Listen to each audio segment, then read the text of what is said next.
Itulah sebuah video memaparkan, seorang pemandu cuba menunjukkan sikap besar kepala dengan sengaja menimbulkan masalah ketika berada di atas jalan raya. Mengikut maklumat awal, pemandu kereta jenis Mazda telah cuba memotong barisan dan menyelip di hadapan sebuah lori. Oleh kerana kereta Mazda berada di kawasan blind spot, menyebabkan pemandu lori tidak memberikan laluan kerana tidak sedar kemunculan kereta tersebut.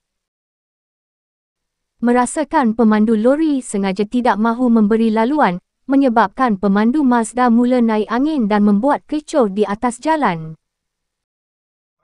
Oh yeah.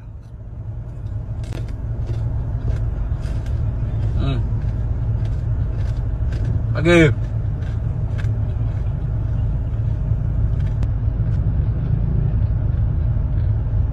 Lagi.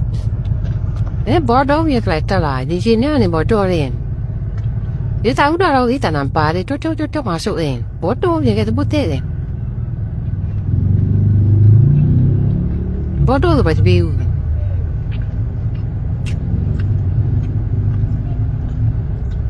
Mu tahu dah lagi besar tak?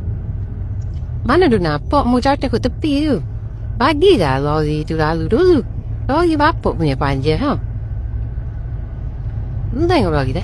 Ha. Aku tak pergi depan. Tengok jauh lagi aku ni. Bagi lagi dulu.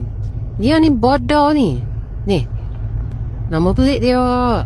ALC 89 87. Bodohnya ni. Mantap.